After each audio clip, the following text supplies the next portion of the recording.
Sei stronza come un assolo di contrabbasso.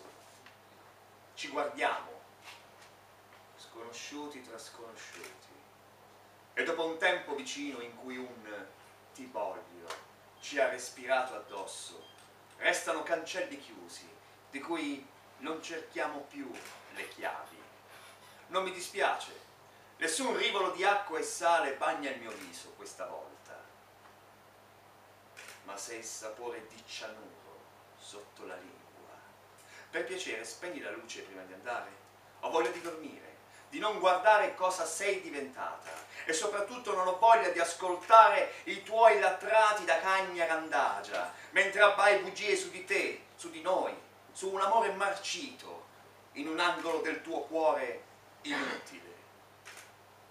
Ho sopravvalutato il tuo sguardo, e questi maledetti tamburi nel mio sangue stanotte battono un ritmo innaturale. Non ti vedo, ma la tua anima scandalosa respira nella mia febbre, delirio e brucio. Tum, pa, pa, tum, pa, pa, tum. Il contrabbasso tira via la mia testa, tum, pa, pa, tum, e i tuoi addominali, tum, pa, pa, tum, sputi di veleno e mani tra i tuoi capelli, tum, pa, pa, tum. Anche per fare la puttana ci vuole amore.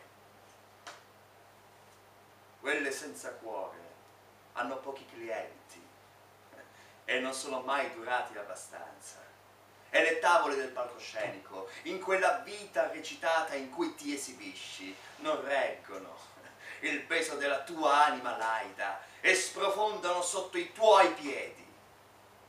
I tuoi piedi sono un piacere che ti rimando, come un fontana sfregiato nel mezzo, figura astratta, di cui non rammento i colori tenui, ma mi sporco con quelli forti e terribili della tua bocca di bestia feroce e vorace. Torno alla mia febbre e ai miei tamburi, ballerina di periferia.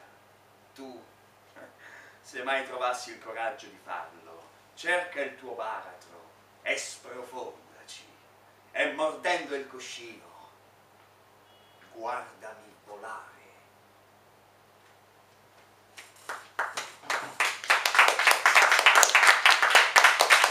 Ringrazio Maurizio Sarubio in onore a Puglia.